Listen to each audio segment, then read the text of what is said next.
Okay, so on the bench, I've got the original Batt Cell that I put together. You'll see it has 6 individual chambers. I'll zoom in a little bit for you here.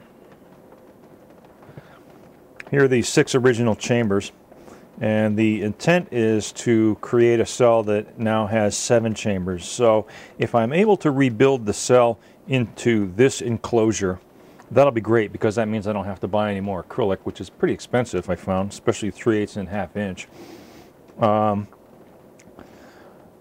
But if I have to, I will spend the money, and I will go out and buy more acrylic and make a whole new box.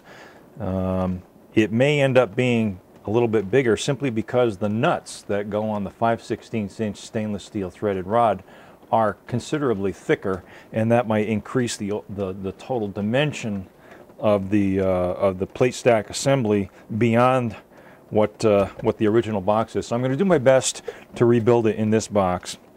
There will be 8 plates per chamber instead of 10, but I still expect to reap a great deal of increased surface area from the media blasting of the plates.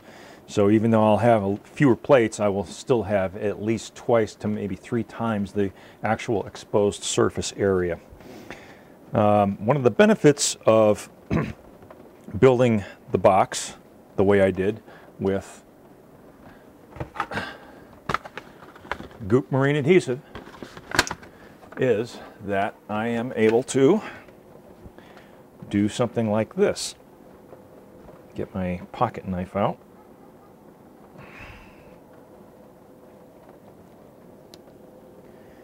And let's see, is this the one I started? Yeah. Just take and wedge the edge of my knife carefully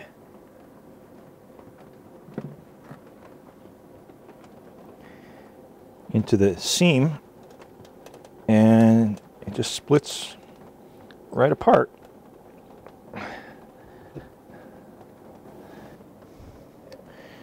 Pretty tough stuff.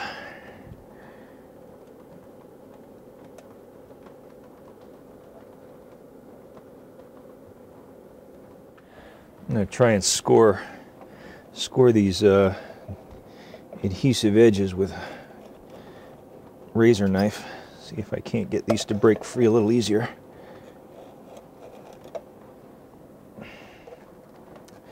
Incidentally, one of the trickiest parts in the build of this Batt Cell is shimming the bus bars, shimming the plates around the bus bars, which requires flat washers, and I'll demonstrate that and show that in more detail later.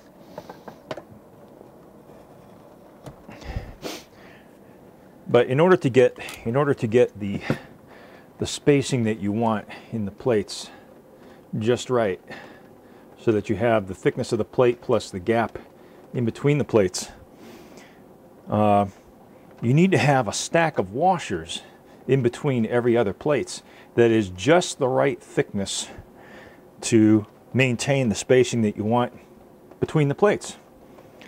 And a lot of times I've found that when I go to my hardware store and I look for flat washers to build it with, I end up having to take my micrometer with me.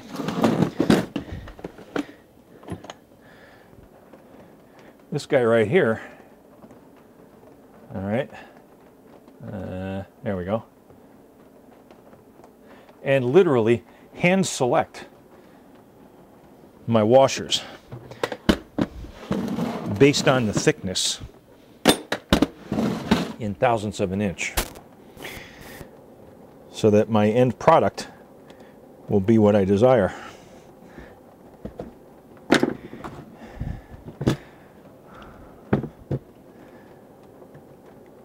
A lot of times when you're going through the parts drawers at these hardware stores, you'll find that the thickness of the washers varies from box to box. So you end up having, if you can find entire boxes, that's the best way to do it. And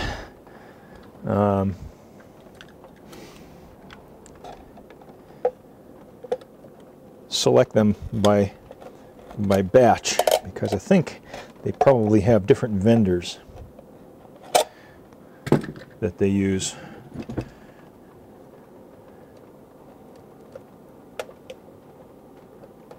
For all of their products.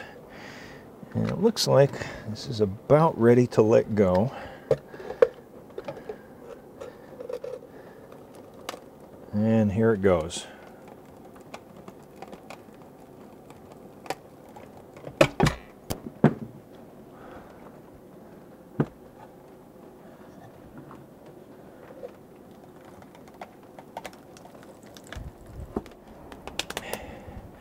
And that you cannot do with weld-on.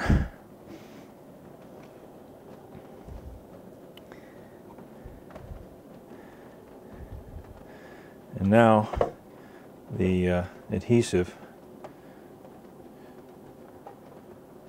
I'll zoom in again here.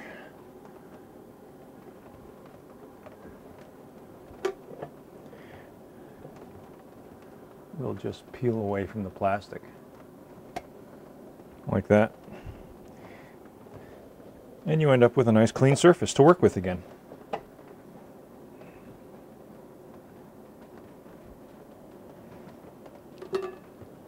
So I'm going to continue dismantling the cell. You can see inside I've got all of my original hardware, none of which I'll be able to use any longer because I'm going to 5/16 and different washers, and I'll have to do the selection process all over again. But I'll be removing these divider wall plates and creating a 7th divider wall. But the order of assembly is important, and I think this is a good time to talk about that. You really can't build the box and then build the plates to go into the box. You have to start with the plates first, put together your assembly, try to make it as small as you can, and then build the box around the assembly, because you'll never get the assembly to fit exactly right in the box. And a lot of it is due to the variances in the dimensions of lock washers, flat washers, your hex nuts, and and even in the thickness of the plates and the thickness of your shims that you use to put it all together. So you need to know what the dimensions are of your plate assemblies first, then build the box to suit the plate assemblies. That's how I built this one. That's how I will build the next one. There's no hard, fast rule that says that you need to build it a specific size. Go ahead and build your cell, build it to any size that works for you first, and then design your box around the plates that you've created, and you should have a fairly successful build. So that's it for now. Zero fossil fuel, working in the garage, rebuilding the Batt Cell. If you have not subscribed to my channel, hope you will. Please tell your friends. Follow along. Hope you enjoy the series. Peace.